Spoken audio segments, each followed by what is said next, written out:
Good morning, everybody.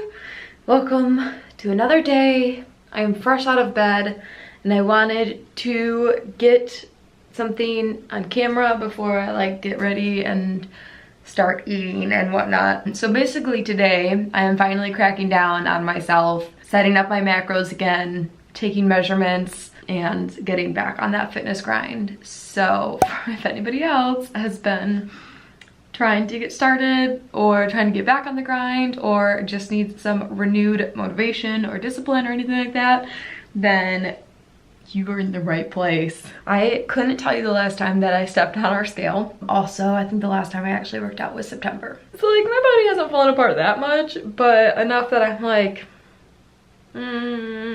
let's get ourselves back in the gym. We are going to figure out how much we weigh, or how much I weigh, and body fat and all of that jazz.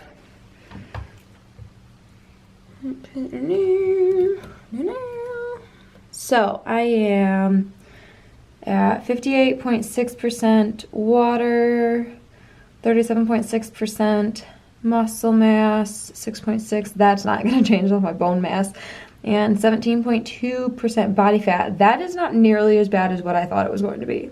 I will say that I'm pretty sure that gives you lower numbers than what you really are in terms of the things that you want lower numbers. So I'm gonna guess that my body fat is more around 20%.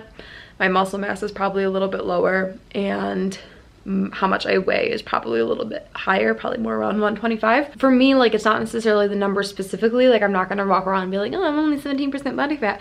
No, it's I'll be able to watch that go down and watch my muscle mass go up and watch my weight do whatever the hell it's gonna do.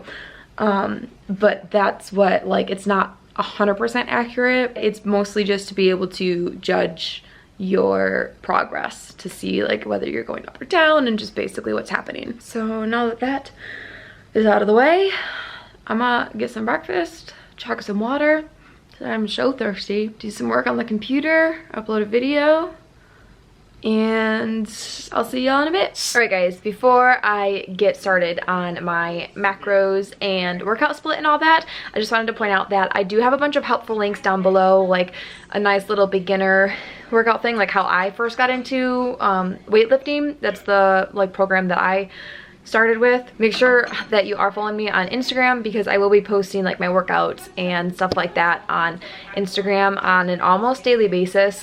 And then I'll post overview stuff and workouts maybe once a week or every other week on YouTube, but Instagram is really going to be where you'll get stuff almost on a daily basis. So make sure that you're following me on there. Okay, let's get to the macros and workout split. Since I'm just kind of getting back into the swing of things, I'm not starting out at the same things that I left off with, if that makes sense. This time last year, I know that my carbs and protein were the same and my fat was lower, but I think this time I'm gonna start it off a little bit different. Definitely lower calories, because right now I don't even think I'm hitting 1,500, 1,400, and I know last year I was taking in 1,800. So yeah, definitely not gonna jump right up to 1,800. I'm gonna kind of ease into things a little bit. So I am using myfitnesspal to count my macros and my calories. I use macros and calories more as a guideline. As long as I hit roughly in that range, then I'm happy. I'm not trying to hit things exact, because I'm not trying to compete in a show or anything. So yeah, I just kind of have some broad goals right now. I just want to lower my fat percentage and tone up a bit for summer. Maybe lose a few pounds, not that big of a deal. Really, it's just getting back in the gym and just getting back in the gym. Working on my PRs and all that, trying to get back to where I was, because I'm sure I lost some strength. So, like I said, I'm using myfitnesspal. I went to try to give Lifesum another try, but they changed it to where you have to pay for premium to customize your macronutrients, which is complete BS. So the only thing that you can do with the free version of Lifesum is change your calorie intake, which I'm super bummed about, because I was really hopeful for Lifesum. But anyway, so myfitnesspal, you just go into your goals And if you are trying to lose weight or gain weight or whatever, then you can enter in your current weight and your goal weight and what your weekly goal is to customize your calories and your macronutrient goals. You just go there. I'm actually going to up it to 1600 just to start out with, and that's Zeus. And then I'm gonna like go a couple weeks and see how that works, see how my body is adjusting to it. And if I need to change that in a few weeks, then I will. And obviously you guys will know because I'm bringing y'all along with me on the journey. We're doing this together. I'm gonna keep my carbs at 50%, protein. I think the base, like the recommended amount that they kind of start most people off with is 50% carbs, 20% protein, and 30% fat.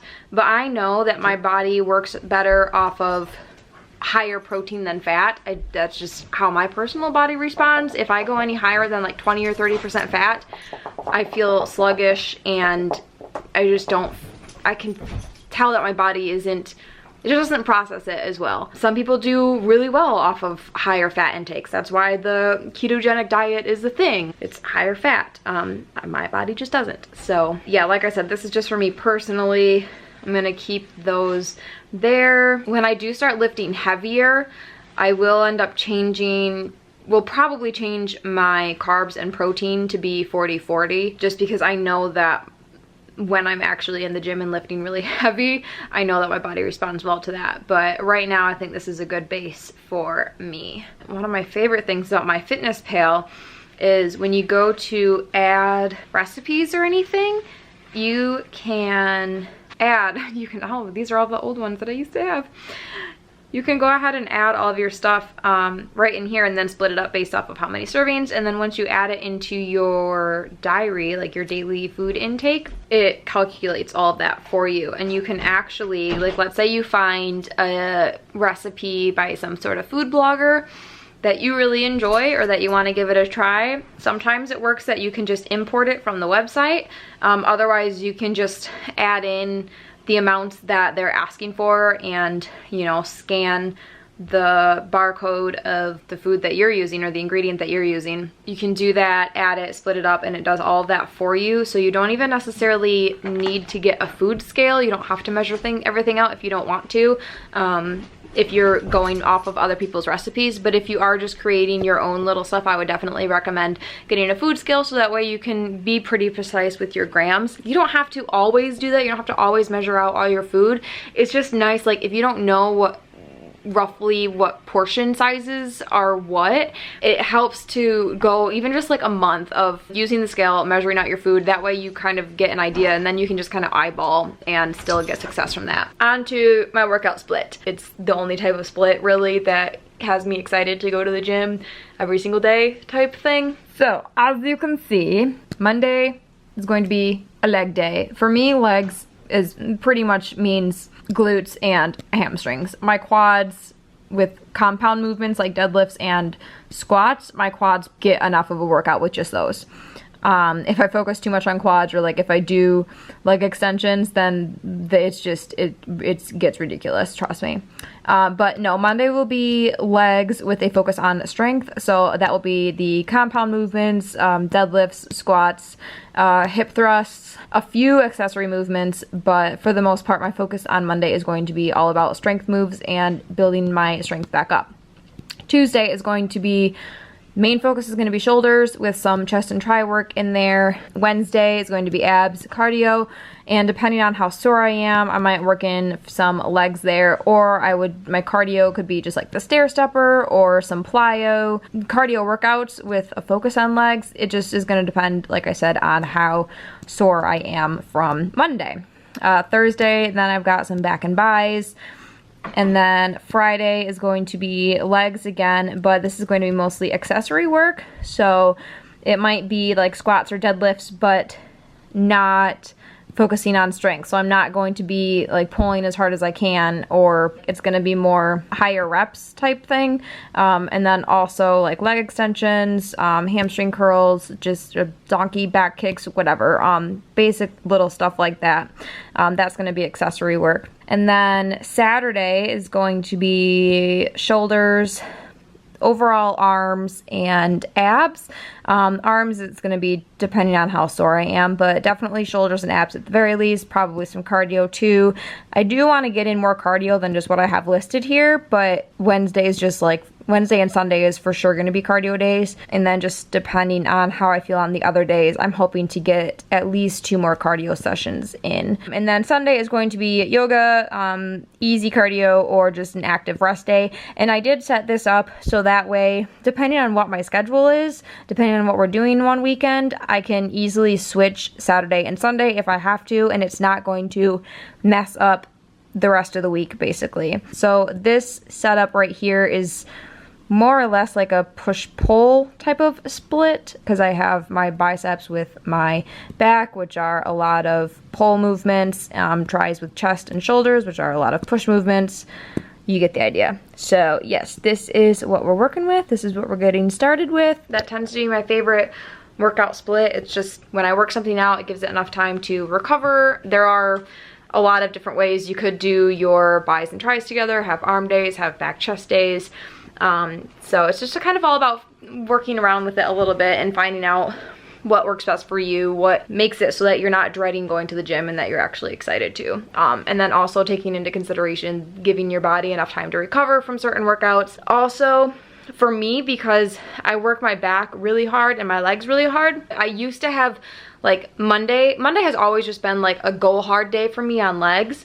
And then I used to do back and bis on Tuesday because I love back and bis, but then by Wednesday I was so dead I didn't even want to go to the gym, because those are, your legs and your back are two like huge muscles that take up a lot of energy to work, especially if you're working them hard, and then you're just like draining all your energy from your body, and then by day 3 you're just dead, which is what was happening to me. So that's why I started putting back and bis on Thursday, because then I kind of have like a slight break on Wednesday, not really working any specific muscles other than my abs, and then I can get back into it on Thursday, go heavy with back and bis, and then do accessory work on my legs on Friday. So like I said, this split works the best for me, but again, everybody's going to be different, so this might not work for you, something else might work better for you. Just all about trying out different things and figuring out what your body works best with. That being said, I did not take any measurements because, I don't know, I don't really focus on measurements, and the scale gives me my body fat percentage, and that's what I care about, like that and my muscle mass. If you don't have a scale that gives you your body fat percentage, you can get one like off of Amazon, or if you don't want to do that, you can just take measurements. There are websites where you can like measure your neck and your waist and your arm and your thigh and all that, enter in all the measurements, enter in how much you weigh, and it'll kind of tell you what your body fat percentage is. Again, like not super accurate, but it's a good way to measure your progress. And when I did that way, before I got that scale, I did that like once a week. It was like every Monday or Sunday I did that. So that's one option. But yeah, I just have one of those scales. Like I said, you can get them out of Amazon. I'll try to find one and link it down below for y'all. Yes, okay, if you guys are already like on your own fitness journey, or if you're just getting started and you kind of went along with me getting all your stuff sorted out and set up, then please leave a comment down below and let me know what your guys' splits are, or what your personal goals are in terms of fitness and health. And I think that's it. So thank you guys so much for watching. As always, don't forget to follow me on my social media accounts. My Instagram followers are always the first to know whenever a new video is posted or is going to be posted. Yes, other than that, until next time, work hard, be kind, speak about, adieu. Goodbye.